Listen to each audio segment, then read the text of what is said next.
Meaning of I'll. I'll. I'll. I'll.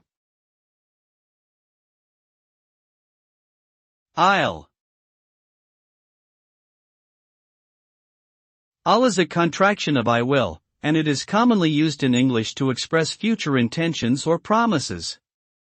When someone uses I'll, they are indicating that they plan to do something or are committing to taking a certain action in the future. This can be useful in many different contexts, from making plans with friends to negotiating business deals.